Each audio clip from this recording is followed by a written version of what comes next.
And we are back again with a brand new episode of Another 24. And today I got a special guest in the building. I got an author. I have a father, first of all. I have a basketball coach. And I got my cousin in the building. I got my boy, my cousin, Rodney Carrington, man. What's going on with you, man? What's going on, cuz? I appreciate you having me on here, man. Yeah, man. How you feeling? How you feeling? I feel great, man. I feel good to be in town back home, man. Yeah. It's been a while, right? It's been 2.5 years, bro, since I've been home. Yeah, the city look different, don't it? It look great, man. It's building, man. There's a lot going on. Yeah, for sure. So, for the people that don't know, you dropped a book recently. Yes, we sir. got it sitting right here. Yes, sir. It's called We Deserve Better. Yes. Now, that title in itself means a lot. We Yes. deserve better. Yes. But what does that mean to you? What does better look like for you, and who deserves better? Man, basically, I made it for young blacks and minorities, man, just to let them know, because being, growing up in Atlanta, you see not all the best things. We see a lot of drugs, you see crime. People got their own perspective of how Atlanta is. But basically, we deserve better is for all the youth, the young blacks and minorities, to know that we can get the same benefits in this world that whites or other ethnic groups can get.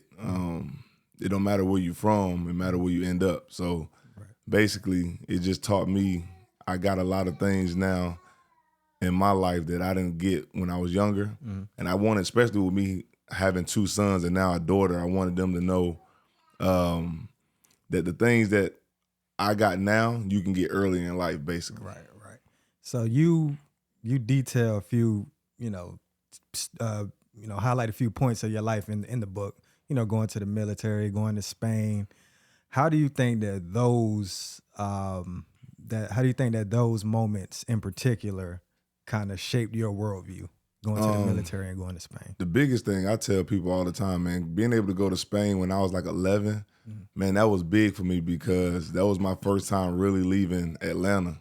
Other than going like to Virginia to see our family or whatever. But shout out to Virginia. That's where we're from. That's where we was born. But growing up in Atlanta, man, that's all I knew for a minute. And then having the opportunity to go to Spain, that was my first time really leaving not only the state, but the country.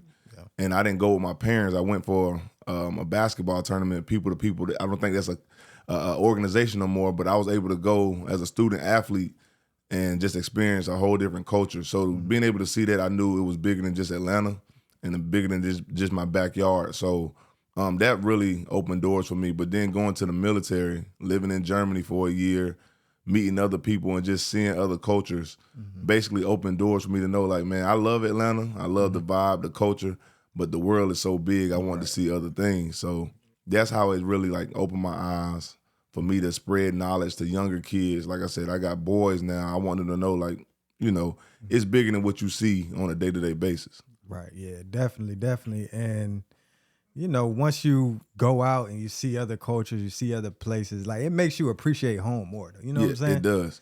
It does. It makes you appreciate the people that are around you, your family, friends, but it also make you want to, like, build to be better, to do bigger and better things. Not to just do a regular job, a regular 9 to 5, and nothing against it. I do that too, but you want to go see other. My wife love to go to the beach, so you want to go to beaches, but not just beaches in Florida. You want to go to Puerto Rico. You want to go to Jamaica. So that's why We Deserve Better was really important, man. And just give a little shout out. My dad is actually the reason why I wrote the book during COVID. Shout out to Uncle Rodney. Yeah, it's during COVID, man. He told me, man, you got a lot of knowledge. You need to put in the book. And I took it to heart. I mean, COVID happened, everybody at home. And I just started with all the knowledge and wisdom that I've gotten in my late 20s, early 30s, and made me come out with the book, man. Got you. So, in the beginning, you kind of introduce your two sons, Casey and Tegan. You do mention, one of your sons being of mixed race, and you now have a daughter. The book sounds like it's more targeted to young black men. I would say that. But how do you think your message will change, or what will be different about your message when you're talking to your daughter? Who's in the building, by the way? Yeah, my baby girl here. No, that's a great question, because I tell my wife all the time, I want my daughter to be just a beautiful young lady, but I also want her to have the mind of her dad. You know what I'm saying? Like, I don't want her to be dingy or think it's sweet for girls. It's still hard work too. And I want her to know that basically, like, you have to work to get where you're at, but it's so many avenues to get what you want. Like I explained in the book about school. School is not the only form of education. The biggest form of education that I like the most is networking. Networking is the best form of education. For one, you gain trust from another person. You meet somebody that's probably not even from where you're from, and they give you insight and things to build, the avenues you want to go to. So, but for my daughter, the biggest thing is just like, hey man, don't ever go to a man for anything. You want a man, but you don't need a man. That's what I want my daughter to know the most. So you go get what you have to do. And the same things I teach my sons. Do what you have to do first and then chase other things. Right. But you got to focus on you first. So for all of my kids, man, it's still the same mindset. Their sex doesn't matter. It's a mindset that dad have. And I just want them to have that same drive. Right. So each chapter is basically targeting a different, a different aspect of, life and, what things can make you better as a person. Correct. So you mentioned the mindset. You have a chapter about credit, savings accounts, education.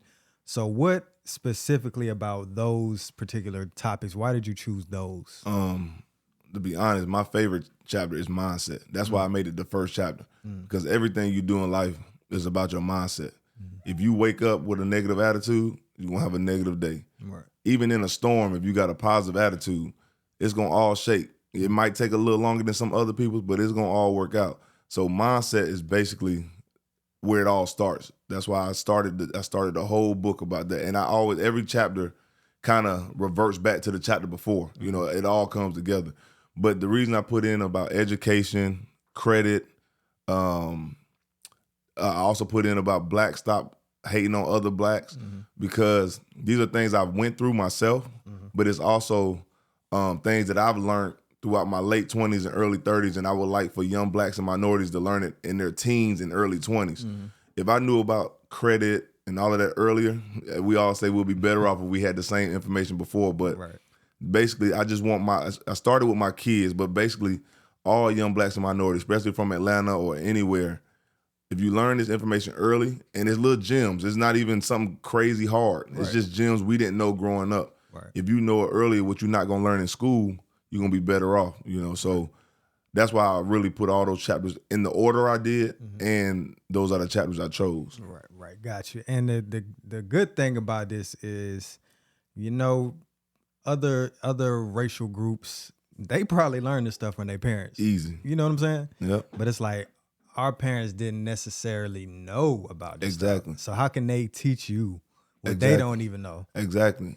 And I also put in the book about that. I said it's never too late to learn the information. I know this is catered to young blacks and minorities, but I also put, if you're older black, like this is information if you didn't know. Like you said, a lot of us are ignorant to certain things, like little things like credit, or I even put in a chapter about saving.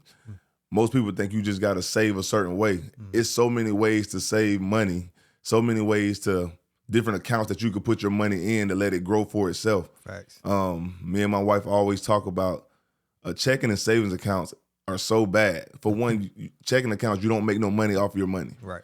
And then a regular savings account, you make the bare minimum on your money. 0.1% interest. Horrible. You know what I'm saying? You basically losing money. Right. So we basically talk about just different ways to save.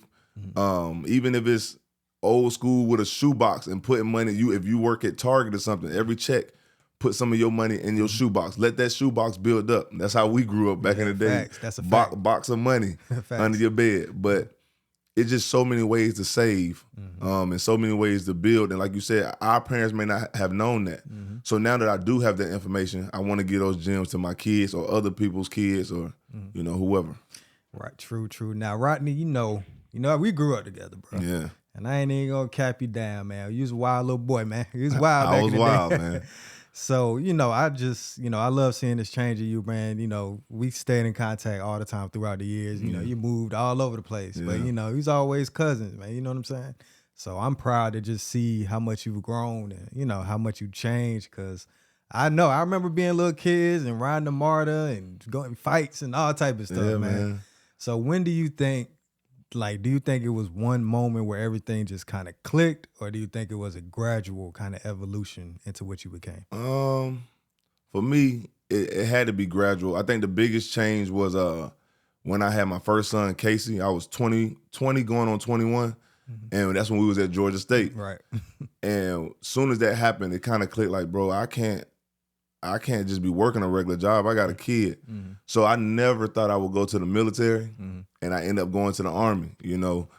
And I'd rather take that sacrifice because I hated going to the military, you know, because you to a certain extent, you lose your freedom. Right. Like, you got to do what they tell you to do. And so basically, I told myself I would take this L so my kid at least be okay, you know. So now going to the military was a great thing for me because, like you said, it was gradual because I learned discipline going to the military. It really showed me structure. It showed me just how to operate on a day-to-day when things aren't going your way, how you going to handle change and adversity. And now I take that serious. Like, in my whole life, everything now is more structured. I don't let my kids say can't. You know, I know how to handle adversity. Everything don't go your way. When things fall apart, it's not, and I tell my basketball team this too, it's not the mistake you make, it's not the turnover you make, it's how you handle it after the turnover, how you handle after the mistake or the lost job or the girl break up with you. What do you do next?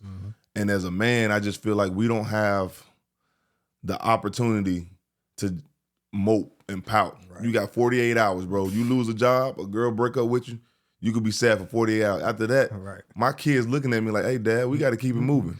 So it really was a gradual change. And I think just making mistakes in life, learning how to come back from those mistakes. And then the biggest thing, shout out to my wife for real.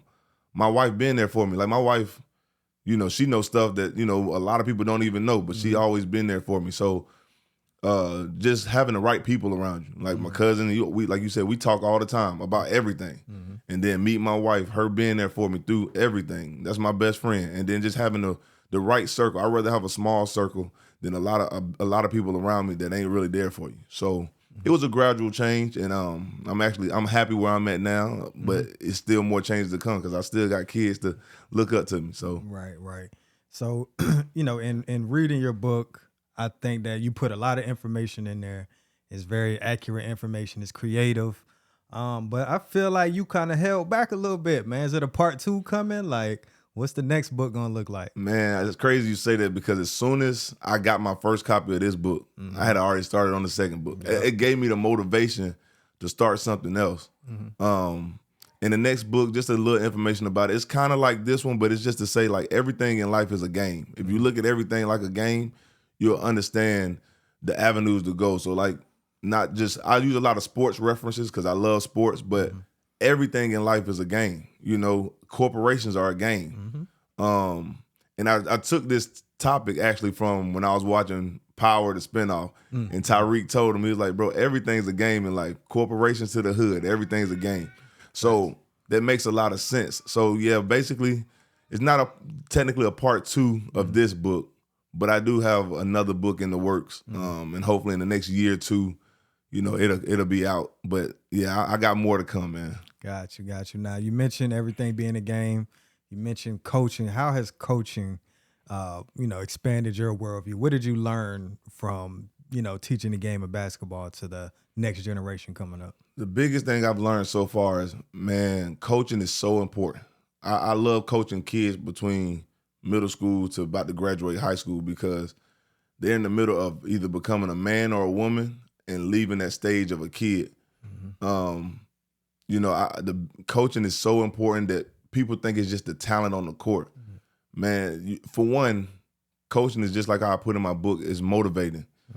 I've had some kids that didn't have confidence, wasn't that good of a player, but if you show that you believe in them and give them an opportunity, I had some kids, they'll go through a brick wall for you. Right. So coaching to me is just very important. I love giving back to the kids, man. I love the sport of basketball. I love the sport of football, but just coaching in general is to motivate, to give, like the book, the gems that I have, to these kids that probably don't get that same parenting. You know, like I'm a hard coach. I get on you. I tell you the truth. If you trash at that moment, I'm gonna tell you, hey man, you got to step it up, bro. You trash. But that's not to say that you're gonna all, because if you under me, you're not gonna always be trash. Right. You still got to put the work in. But I want to get you to where you want to go. So coaching is very important for kids, man. Just like teachers. Yeah. Black teachers are very important for black kids. So that's how I feel about it, man. Yeah, I mean, I was having this conversation the other day is, you know, we were talking about, you know, kids, especially black kids, looking at TV and wanting to be somebody that's on TV. Not necessarily that person, but wanting to do what they do. Like you might see Kobe Bryant. Oh man, I want to be like Kobe. I want to be a basketball player. You see Beyonce. I want to be Beyonce, a singer, blah, blah, blah. Yeah. But the main thing about it is representation is important, bro. Yeah. You know what I'm saying? It's important to see, like you said, a black teacher, or you go to the dentist, your dentist black. Exactly. That's representation is important. Exactly. You know what I'm saying? Especially in a coach, somebody that's in a role of authority. Yeah. I think that's so important, bro. It is. And it's also to a point too, like I put that in the book. I love seeing young black dentists or a young black doctor. Like not even against older black dentists, but for me to still be a young black man, if I can go to a dentist as a young black guy, we can just relate. We talk about stuff that we go through. Exactly. And then so I feel more comfortable with him cleaning my teeth. You know what I'm saying? Yeah, exactly. Or going to a doctor that's a young black doctor. I feel comfortable with him doing x-rays or giving me advice. Right. Because we're young, we can relate to each other. So, but another big thing too, like you were saying, we look at TV and we say, I want to be like this person or that person. A lot of the young people I try to teach too, you got to put the work in. Facts. We don't see what these people do behind closed doors. All the work that LeBron put in behind closed doors, or all the times that certain rappers that we look at, the young rappers, when they over there making track after track all day long, sitting in the studio, and people just want to see the fame and the fortune. Right. But it's hard work too, man. And a lot of people don't know, they can't take that hard work. You know, if you don't put that in, a lot of times you're not gonna get glory overnight, man. Right. And this is just, you know, being in Atlanta, you know, we grew up with a lot of these people that's celebrities now. You know what I'm saying? We went to school with some of these. And, you know, I say this all the time, but I went to school with K Camp, like since sixth grade, bro. Like, I remember, bro, this dude used to rap at the lunch table. He used to freestyle every day. He used to be at the parties rapping. You know what I'm saying? Like, he been going through it for like a long time. He didn't finally break until we was like in our early 20s. Yeah. But it's just like you said, bro, put the work in. It's like you remember these moments from high school, middle school, and, you know, seeing where he at now, it's like, dang, bro, it really takes time. It takes time, man. To be great. Because I went to school with Bobby. Remember Bobby got signed with T.I. And he used to sell candy and little drinks at school. I went to school. Like you said, we went to school with a lot of these people, man. And I'm just happy to see how a lot of people that we grew up with had the different avenues to, you know, do what they love, man. And, you know, when we was in school, half of the stuff that these people have actually accomplished, people thought would never happen. Right. You know, teachers used to tell us all the time, y'all ain't gonna make it. Y'all ain't gonna do nothing. Y'all just troublemakers. Right. But a lot of these people made it either on social media with podcasts and stuff, or made it to the league. Travis Leslie, shout out to Travis Leslie, went to Columbia. He played for the Clippers for a little bit. I had a couple homeboys that went overseas, played basketball. A couple people became rappers. So it's like, it's just good to see that people that came from Decatur or Marietta, Gwinnett County, Atlanta, all of them are doing well in different avenues. So, you know, shout out to a whole, you know, metropolitan Atlanta, man. Facts. And I like what you said about, you know, it's not about just, and if you do this, there's nothing wrong with it, but just going to college, getting a 9 to 5, working 60 years and then retire. It's not necessarily, that does not have to be your life. Yeah. Especially not these days. Nah, exactly. Like, people are making thousands and thousands of dollars every month online or doing their own business. Exactly. I know a girl that grooms dogs. You know what I'm saying? Exactly. I know people that got their mobile detailing, washing cars. They'll pull up on you. You know, it's whatever, man. The world is wide open, and you just need to just expand your horizons, think outside the box, be creative. And what you said, a lot of this stuff in the book will set you up to where you can take that time and really figure out what you want to do, what you want your life to look like. Exactly. Like, if you save some money, that gives you time. Like, you don't have to run out and get a job at Target just to save, you know what I mean? And like you said, like I said, motivation or your mindset is the biggest thing. Facts. You got to be motivated. You got to want to do different things. It may not be pretty. It may not be the same route as the next person, but if you set your mind to something, especially in 2024, bro, there's so many things you can do. Yeah. Like I never thought I would write a book, bro. I never thought I would have went to the military.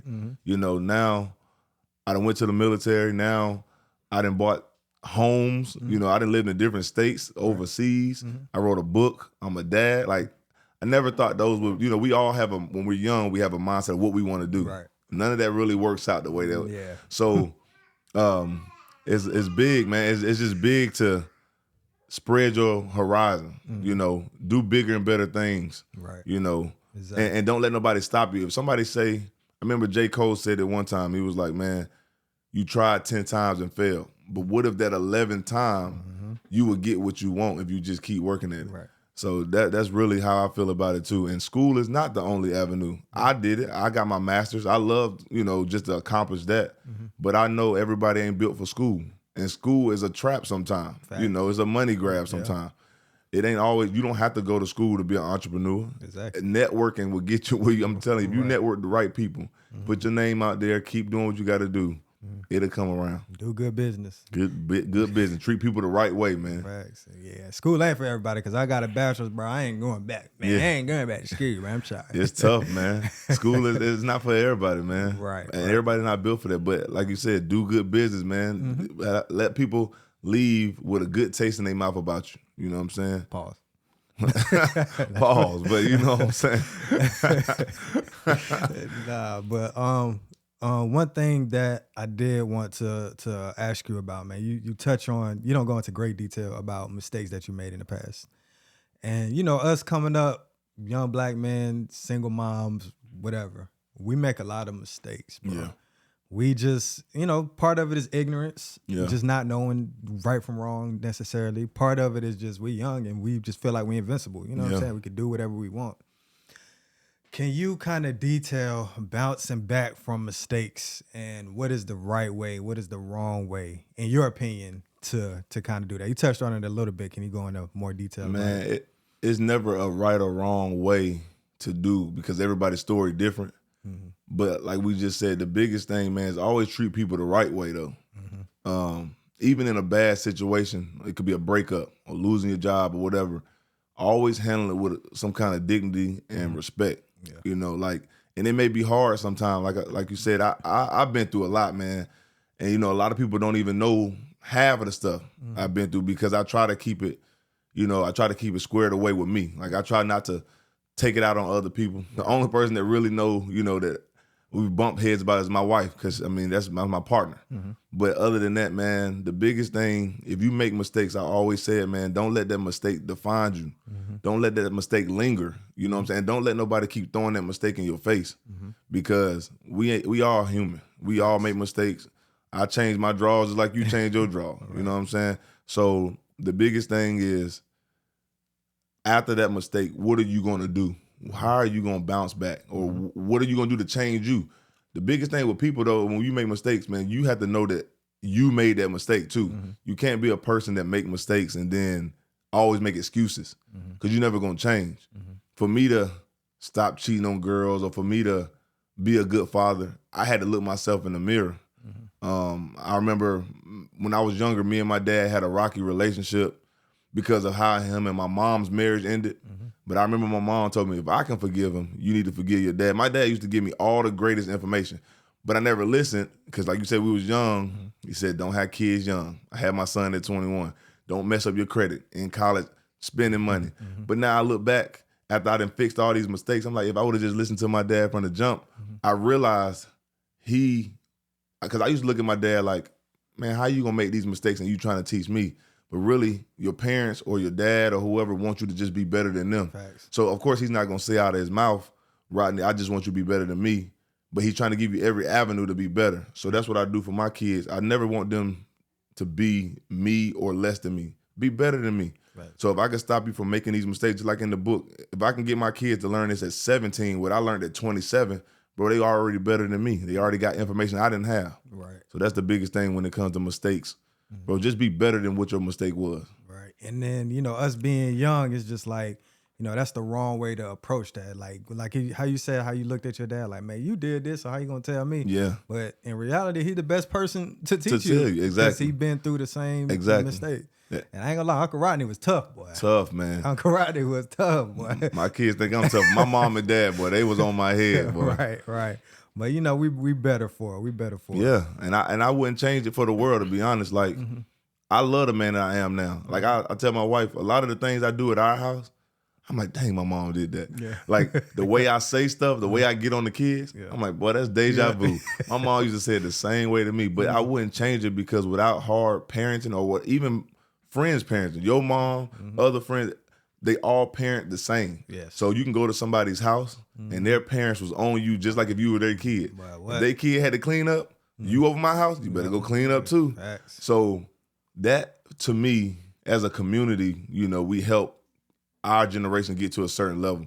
And I really would like to see more parents, instead of being your kid's friend, be their parent. Right. I told my wife, I don't care at 7 years old if my kid don't want to be around me because I'm being a productive parent. But when they get older, they're like, man, Pops did it for me. You know what I'm saying? So that's the biggest thing, man. My parents was tough, but I wouldn't change it for the world, man. Right. I ain't gonna never forget that time. Oh, you probably don't even remember this, bro. That time we broke your mom's vase. You remember that? Boy, do I? Boy, that was horrible. Right. Horrible, and bro. It's like she ain't, she got on us, but it's like her punishment. We had to wake up early and go to church early in the next morning. Yeah. And that's still, you know what I'm saying? It was like still a structured thing. She didn't have to like beat you or she didn't have to just cuss you out real bad or nothing like that. It's like other things you can do to parent that you might feel comfortable with. Yeah. You know what I'm saying? That's how she felt comfortable. And, And the biggest thing, man, like I tell people all the time, your kids got to have a healthy fear of you. Yeah, exactly. It ain't a fear like, oh, I'm gonna get whooped. Right. But it just got to be a respect. Like, to this day, if I do something, I don't want my mom to know because I don't want to disappoint her. It's just a healthy fear of letting your parents down, man. Yeah, exactly. They put so much hard work to get you where you at, and you just don't want to let them down. So I feel like kids just need to have a healthy fear of their parents, man. Yeah, I like that. A healthy fear. I mean, because it's like you say, you don't want to disappoint them or you don't want to hear their mouth because they're going to get on you.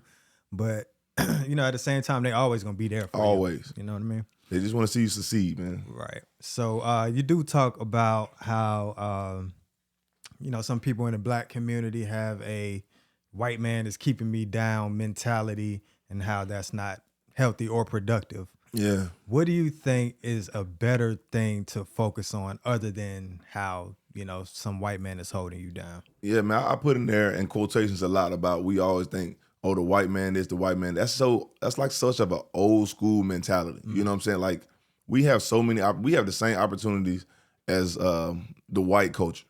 But the thing is, they may have it easier. Yes, I'm not going to just sit here and act like we have the exact same road as white people. Right. But we have opportunities, and it may not be the same road, but we can get there too. So I always try to say, I'm not going to just sit here and blame somebody else for something. It may be a prime example. I'm going to say this. When I was going to the military, I tried to go to the Air Force first. And it was a white recruiter. He didn't let me in because of my tattoos. He literally was like, nah. I went right next door, went to the Army. And to this day, was the Army hard? Yes.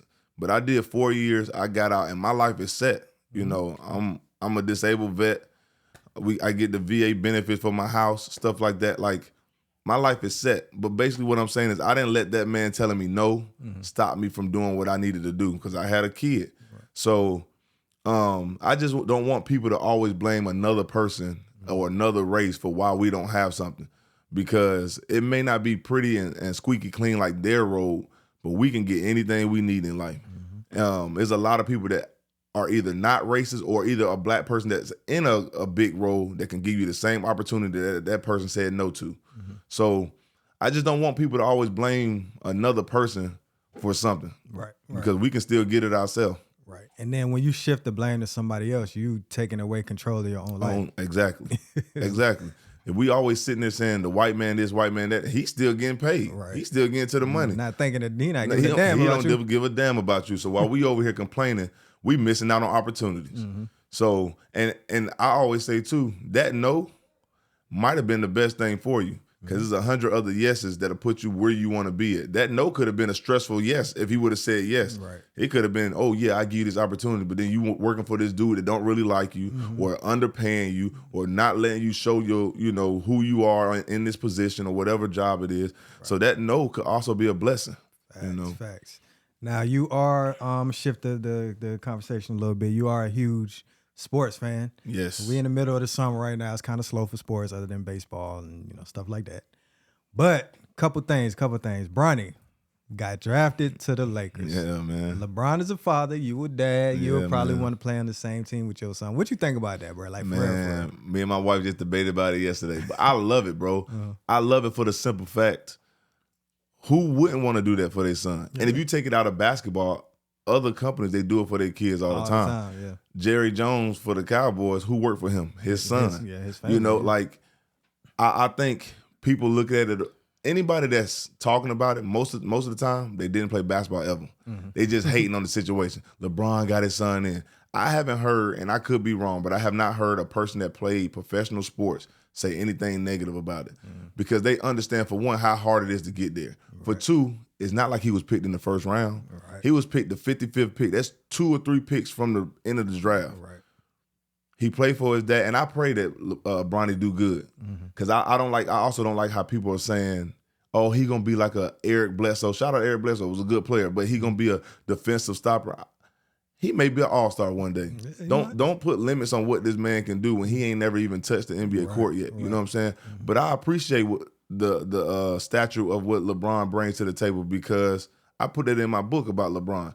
I'm a LeBron fan. He ain't my favorite player, but I respect what he's done for his community, what he's done for his homeboys, and what he's done for his son. Right. Like, he put him in a good position. And who wouldn't want to see him and his son on the same court? Everybody gonna go crazy when his son throw that first alley-oop to his daddy. Right. Everybody gonna go crazy, but it's gonna be all over SportsCenter. But I think it's a very good thing what he did. I think it's very honorable what the Lakers did. And I pray that Bronny James end up being a pretty good player. A couple All-Stars, maybe win a ring. Right. It is what it is. But he ain't a sorry player. Right. He just had a hard road. He had a heart injury. People don't understand. Yeah. Bro didn't have a torn ACL. Yeah. He came off a heart injury. Yeah. He could have stayed one more year in college, but for what? Go to the league. He's good. He's a good player, man. Right. And like Shaq's son out there playing. You got Scottie Pippen's son. If they were still in the league, they'd definitely want to play with their son. You know what I'm saying? Yep. Melo's son coming up. I was about to say, we got 4 or 5. You got Gilbert Arenas' son is real good, and his daughter's real good. You got Melo's son. You got Chris Paul's son. Rondo's son. It's a lot of people. So they would love to have played with their sons. They just couldn't hang on that long. LeBron holding on, but right. He got about 2 or 3 good years left. The Falcons. I know you're not a Falcons fan. You're a Chargers fan. Never been a Falcons fan, man. They just traded for Kirk Cousins. Yeah. Gave this man $160 million coming off of Achilles. What you think about that, man? I'm going to say this, man. I think it's more of where the market was at while Kirk Cousins got paid like that. Because I played basketball. I love basketball, but I'm a huge football fan. But every Sunday and Saturday, I got my whole family. We charge it up. But basically, with Kirk Cousins, man, it's just where the market is at for quarterbacks. It's hard to get a starting quarterback in the NFL, a productive start. And he's been productive. He ain't won no Super Bowl, but he'll get you to the playoff. And he only getting paid of where the market is at. You don't pay him, you still got that money on your books. What you gonna do with it? Right. I think Kirk Cousins he better keep looking over his shoulder, because that Penix is right there waiting. If he develops right, the Falcons got a quarterback, man. I like what the Falcons have done. They had a great defense last year. I like their defense. They just the offense didn't have a quarterback. They got good receivers. You got Bijan Robinson. Yep. So they up on the up and coming. I think Kirk Cousins was paid what he should have been just because of the market. And people don't realize that. They say, oh, he injured, but quarterbacks don't grow on trees, man. Right, yeah, they don't. And he's been a very successful quarterback, no matter where he's been at. Yeah. So, but I'm a Chargers fan. I liked Vic when he was here, but I ain't never been a Falcons. But Vic brought a lot of hype to the city, man. I respect everything Vic did for Atlanta, man. And he from Virginia too. Shout out to Michael Vick. Michael Vick, yeah, for sure. He followed us from Virginia to Atlanta, Right. man. I mess with Big Hard, man. But yeah, I think Kirk Cousins is where he should have been at, and I think it's gonna be a good season for the Falcons. To be honest, they're gonna lose to the Chargers though Thanksgiving, but yeah, I We'll like see. the team, bro. Got you. Now, before we get out of here, did you want to introduce your wife and daughter to the? Yeah, man. I just want to give a shout out. My wife is here with me. It's her first time in Atlanta, so she thinks she's from Atlanta now. So I got my wife with me. I got my baby daughter, Luna Grace. She's here with me. So I want to shout out my kids, man. My kids is what I do it for. But Right. yeah, I got my baby girl here, and I got my wonderful wife who helped me every day. Hey, look at Lou. What's up, baby girl? But yeah, they what I do it for. So you know, they the reason I wrote the book. They the reason I work hard. They the reason I always have a plan. Because if you don't have a plan, man, they still looking to eat. They still looking daddy. They need daddy, man. So they're growing every day, man. But as the leader, to be honest, before we get out of it, just to say, as the leader, man, it wouldn't never work without my wife by my side, man. So, you know, I can make all the decisions all day, and I could be the head of the household. But at the end of the day, I got to go through her. I got to ask her what you think about this, how you think we should do this. So there's not too many times that I make decisions on my own, and she's already let me hear when I have made a decision without letting her help with the decision making. Holding you accountable. Yeah, I can't never just tell her. Right. I gotta, get her input too. But she usually let me make the final decision. But no, my wife is a blessing, and having a daughter, that's a blessing, man. So definitely. Now, how can people find you? Man, you can find me really. Now it's hard to find me because I kind of shut down social media just to enjoy real life with the family. But I'm on Twitter, man. I think my Twitter is only one Rod still. TikTok, my book is all over TikTok, man. And then Facebook, we got, a family Facebook where I coach, and then my book is on there too. But yeah, we kind of shut down the Instagram and stuff just to enjoy family time, man. I want to keep it real life for a little bit. Okay. So it's kind of hard to find me right now, but the book is on Amazon, is on Books A Million and Barnes & Noble websites only. And then I have copies in hand. So, if you can't get in touch with me, I can always ship copies, signed copies, and there's more books to come. So, yeah, and if anybody wanted the book, y'all can hit me up. I'll put you in contact with Rodney, and we'll do it like that. Yeah, man. All right.